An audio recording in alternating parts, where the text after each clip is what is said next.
Bismillahirrahmanirrahim. Assalamualaikum warahmatullahi wabarakatuh. Selamat datang kembali di channel YouTube saya. Terima kasih banyak untuk teman-teman yang sudah mengklik video ini, dan pada kesempatan kali ini kita akan membahas informasi yang sangat penting, dan tentunya di informasi ini paling banyak muncul di SKB tentunya. Jadi teman-teman jangan di skip videonya karena informasi ini sangat penting dan berkaitan dengan fungsi pemeriksaan.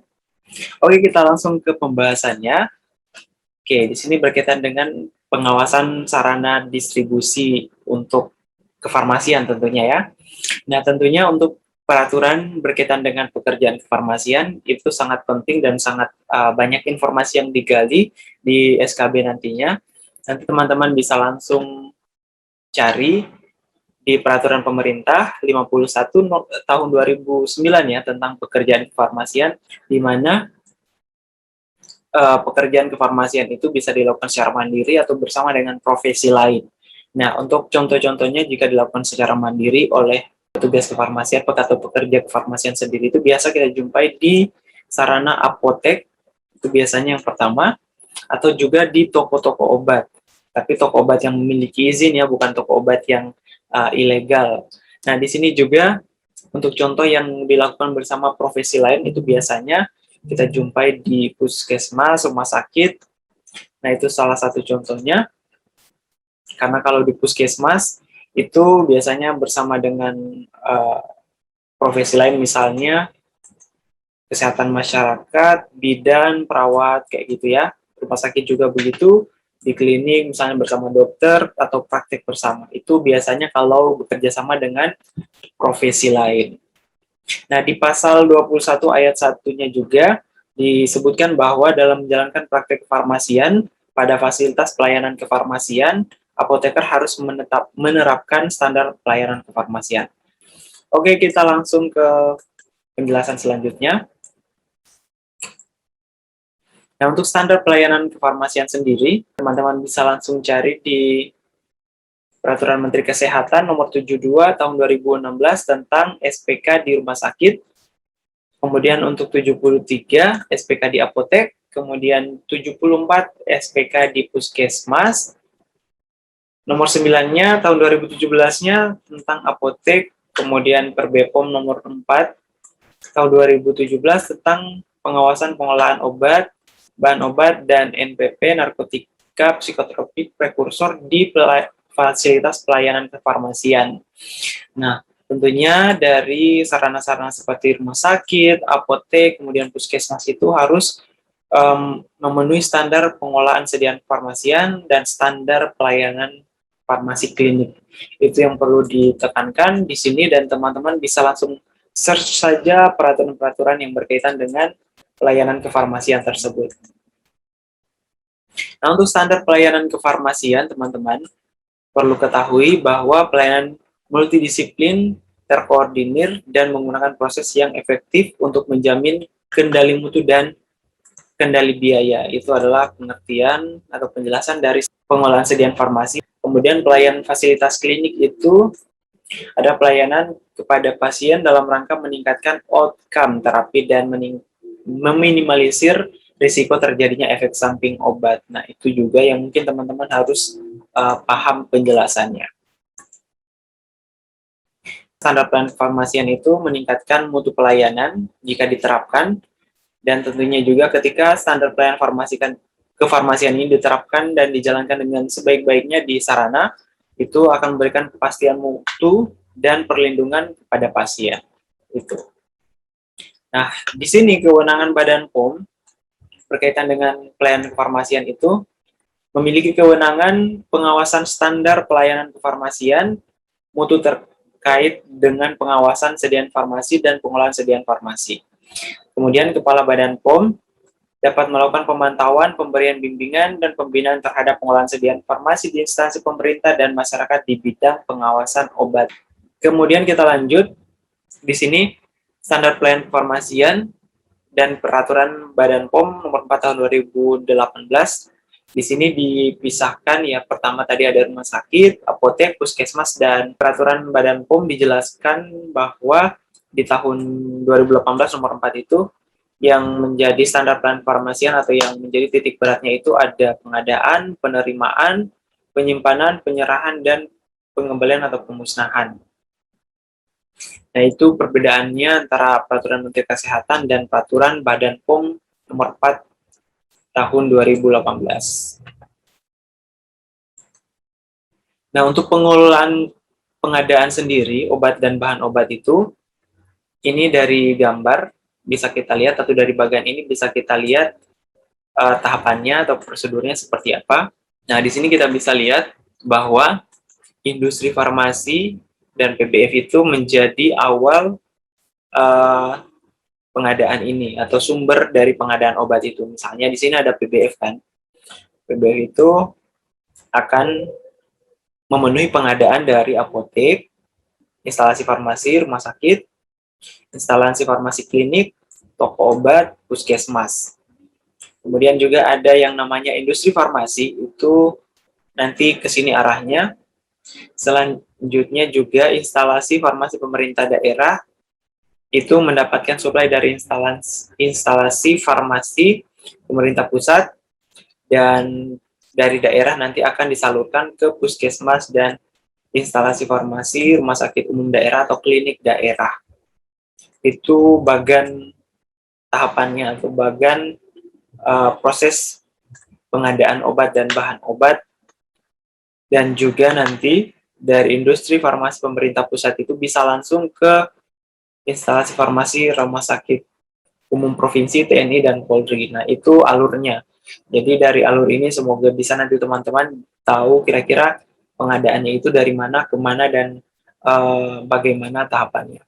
Nah, untuk puskesmas ke puskesmas itu dia hanya berlaku di kondisi khusus, di mana hal itu terjadi ketika ada kekosongan stok di instalasi farmasi pemerintah, dan juga bisa dilakukan maksimal untuk kebutuhan 1 bulan saja, jadi tidak boleh juga dilakukan pengadaan untuk lebih dari 1 bulan atau dalam jumlah yang banyak.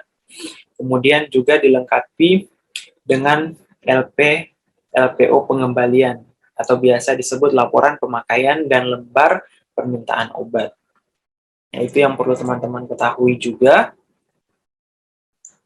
Kemudian di sini ada yang warna merah di sini, bahan obat khusus untuk keperluan meracik kecuali rumah sakit dapat untuk produksi dalam jumlah terbatas dan untuk kebutuhan sendiri. Nah, ini untuk ketentuan bahan khusus itu ya.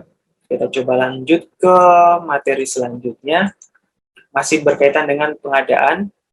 Oh iya, ini tadi sambungannya ya. Jadi untuk dari PBF itu harus ada tanda tangan dari apotek penanggung jawab atau kepala instalasi ya, kalau untuk instalasi farmasi rumah sakit. Nah, itu yang menjadi poin-poin di pengadaan obat dan bahan obat tersebut.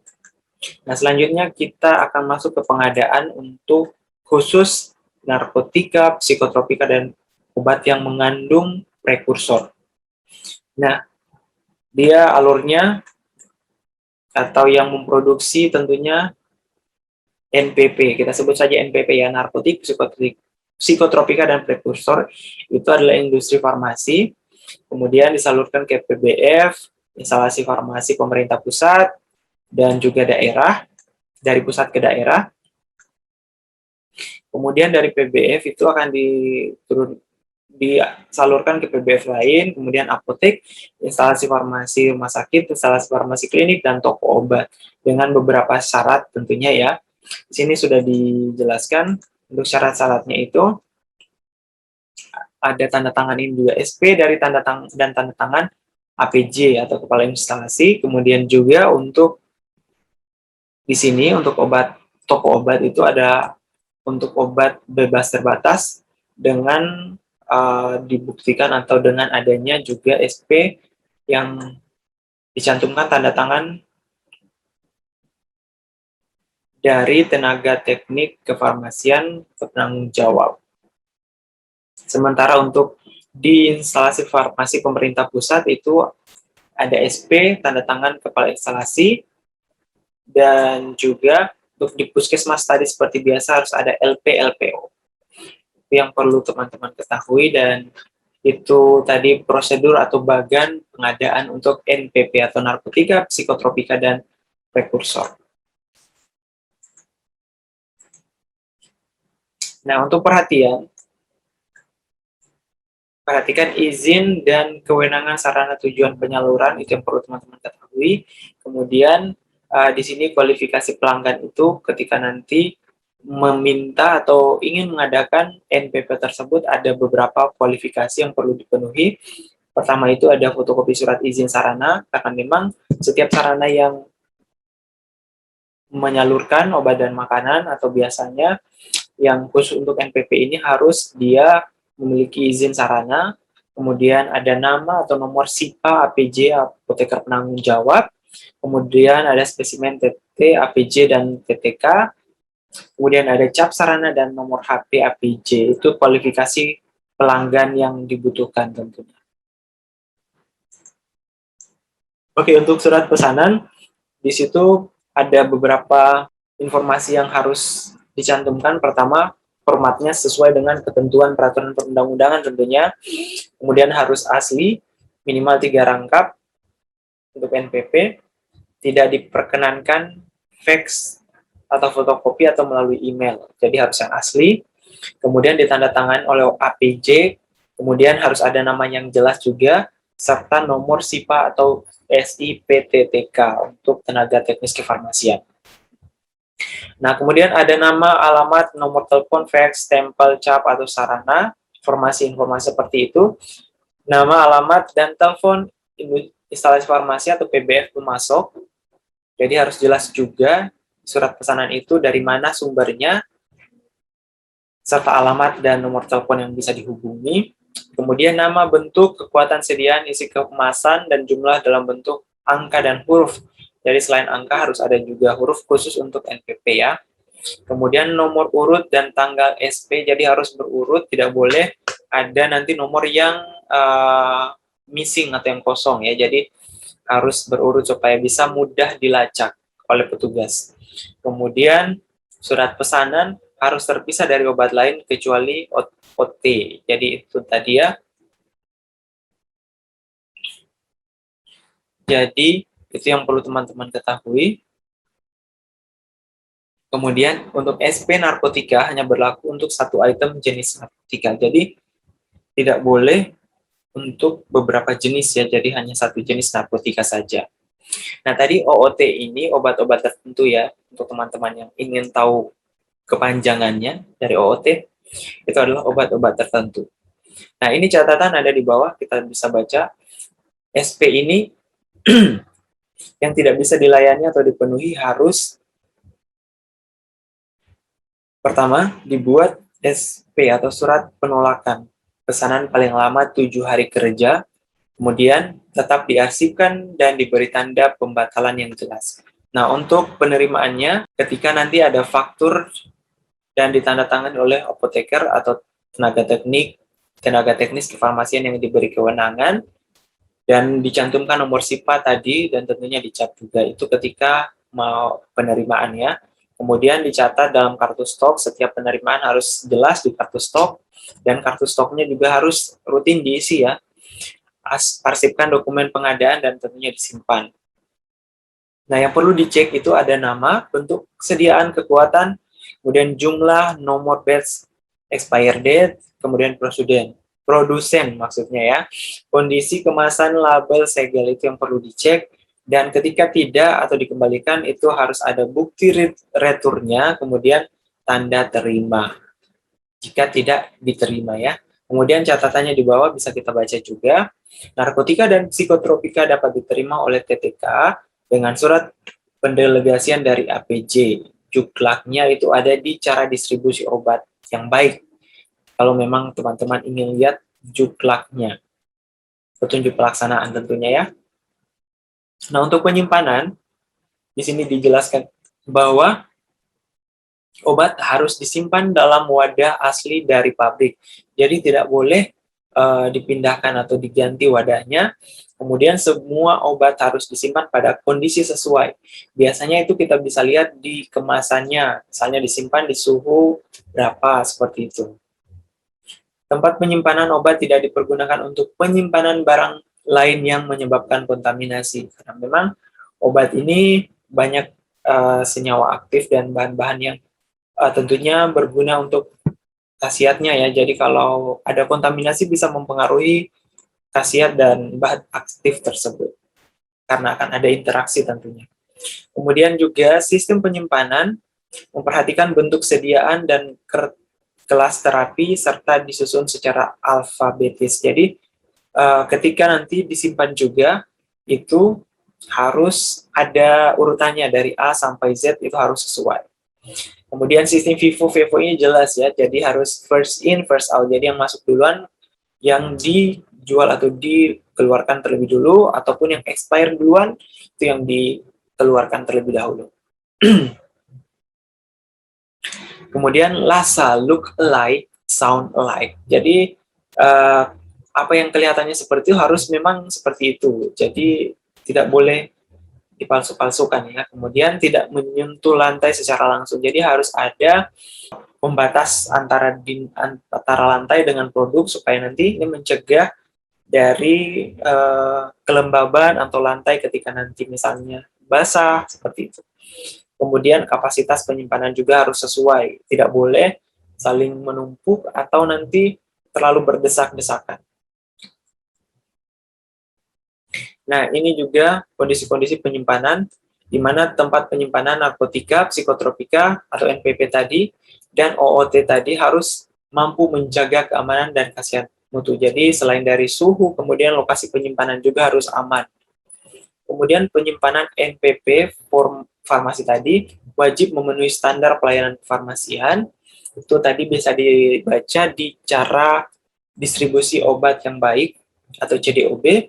Kemudian tempat penyimpanan narkotika, psikotropika dilarang digunakan untuk penyimpanan barang selain narkotika dan psikotropika. Makanya biasa dikenal ada lemari NPP ini. Jadi ada lemari khusus untuk obat-obat ini. Jadi tidak bisa dicampur dengan obat jenis lain.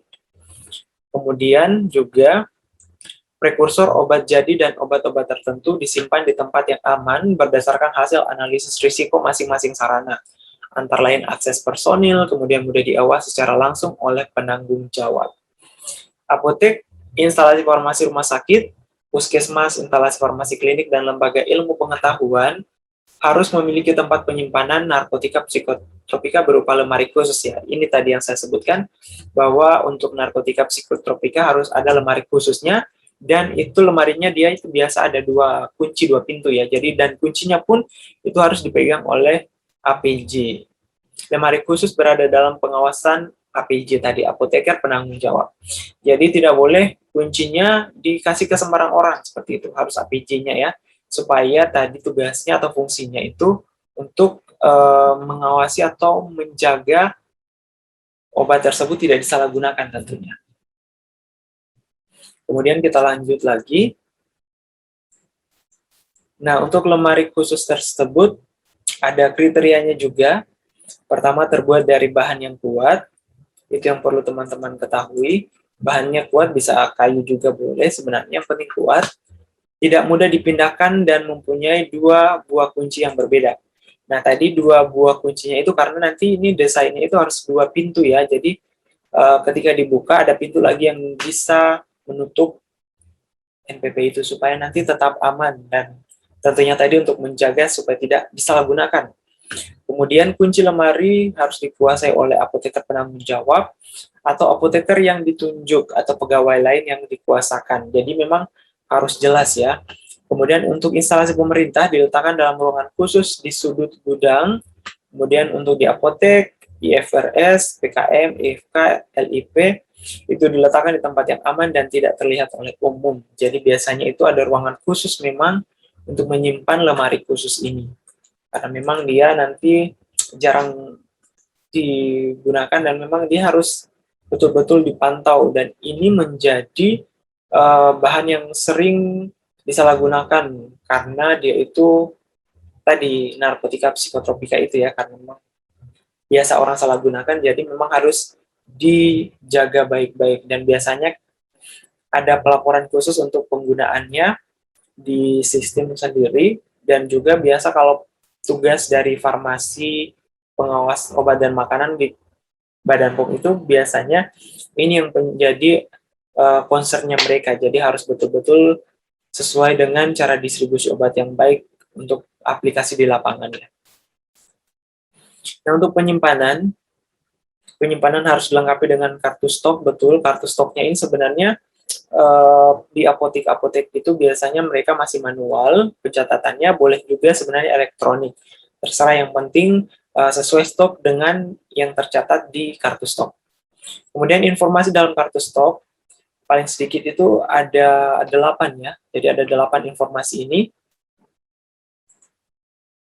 Nah, ini ada 8 informasi yang harus ada. Pertama adalah nama, bentuk, dan kekuatan sediaan, jumlahnya, tanggal, nomor, dan sumber penerima, jumlah yang diterima, nomor dokumen, tanggal, dan tujuan penyerahan, jumlah yang diserahkan, nomor batch kadaluarsa, kemudian paraf atau identitas petugas yang ditunjuk. Jadi, karena biasanya apotek itu ada lebih dari satu TTK atau apotek yang jaga, jadi harus setiap ada pengeluaran, kemudian ada paraf yang menunjukkan bahwa si A yang mengawasi atau yang bertugas, si B yang bertugas. Kurang lebih seperti itu.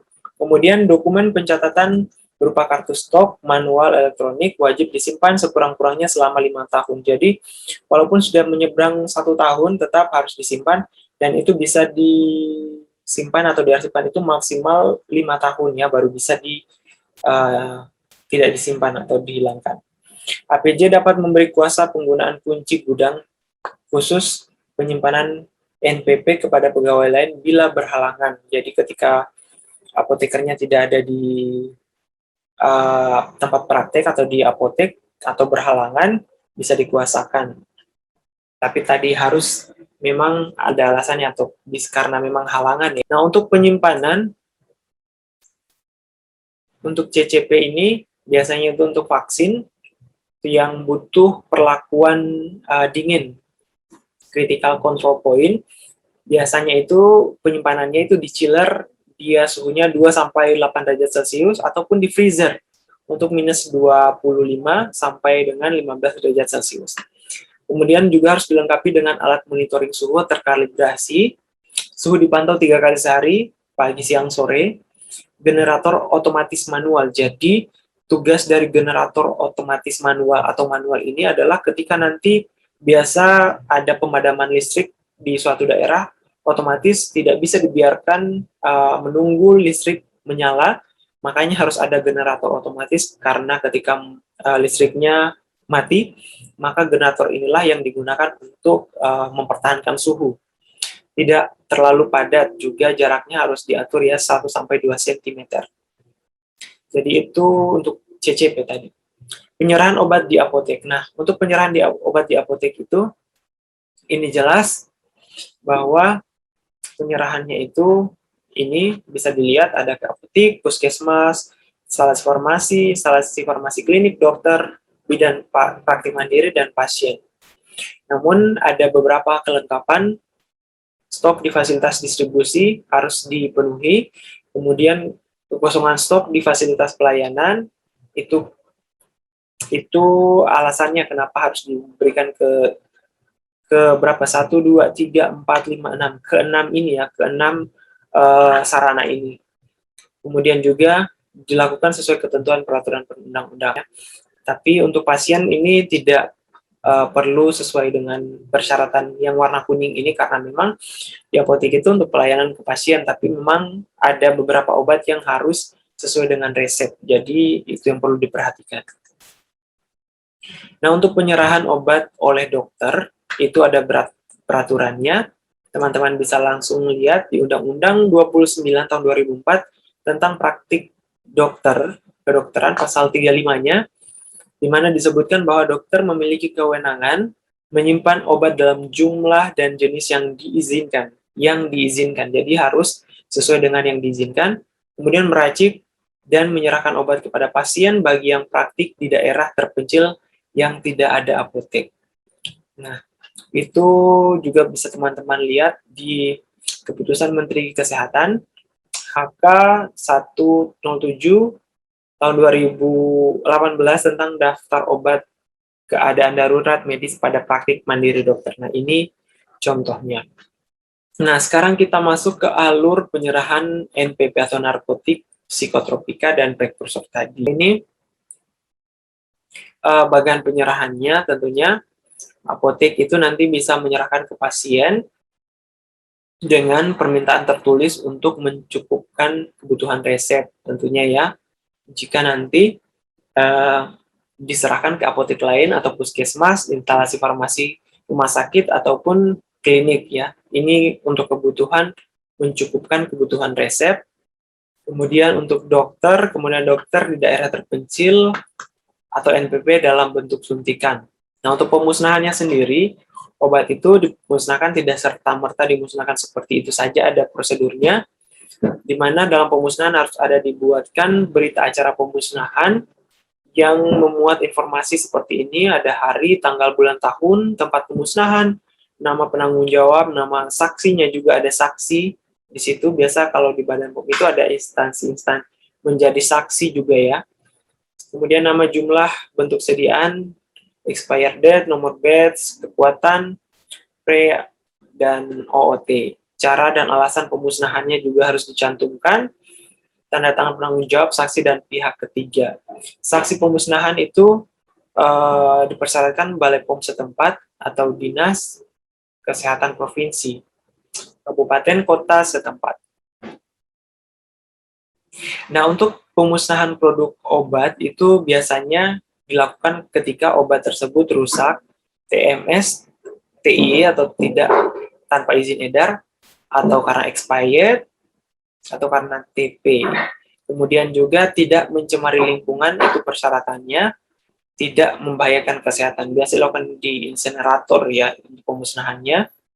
Nah, untuk berita acara pemusnahan itu dibuat 4 rangkap. Pertama untuk Kepala Badan POM, jadi Kepala Badan POM yang di pusat, kemudian Dirjen Binfaf dan Alkes, kemudian Kepala Dinas Kesehatan Provinsi POM 10 ya, itu juga ada pertinggal juga yang perlu diarsipkan. Nah, ini ada dokumen. Oke, masing-masing dokumen di file tersendiri terpisah dari dokumen lain. Itu persyaratannya disimpan paling singkat 3 tahun, harus dapat ditunjukkan pada saat pemeriksaan. Biasanya pemeriksaannya itu dari Badan POM. Kemudian kita lanjut kepada poin G atau pencatatan. Pencatatannya itu meliputi nama, bentuk, kekuatan sediaan, jumlah persediaan awal dan akhir, tanggal, nomor dokumen, sumber penerimaan, tujuan penyaluran, jumlah yang diterima atau disalurkan, nomor batch, dan expired date para petugas. Itu adalah pencatatan yang perlu dicantumkan. Pelaporan industri farmasi PBF atau pedagang besar farmasi wajib membuat atau menyimpan dan menyampaikan laporan pemasukan dan penyaluran narkotika, psikotropika, dan prekursor. Laporan disampaikan kepada ada 2, yaitu Dirjen Kefarmasian, Alkes, Direktur Pengawasan Distribusi Pelayanan Obat NPP. Apotek, farmasi, IFRS, IFK, Liptek wajib membuat, menyimpan, dan menyampaikan laporan pemasukan pengeluaran narkotika psikotropika ke Dinas Kesehatan Kabupaten Kota, termasuk tembusannya Kepala Badan POM atau Kepala Balai POM ya, Kepala Balai POM. Laporan setiap bulannya paling lambat tanggal 10 bulan berikutnya. Jadi kalau mau laporkan yang bulan Oktober misalnya ya, jadi dilaporkan di maksimal tanggal 10 bulan November, seperti itu. Laporan dapat digunakan sistemnya secara elektronik. Sebenarnya di sini, di soal SKB itu paling sering ditanyakan itu yang berkaitan dengan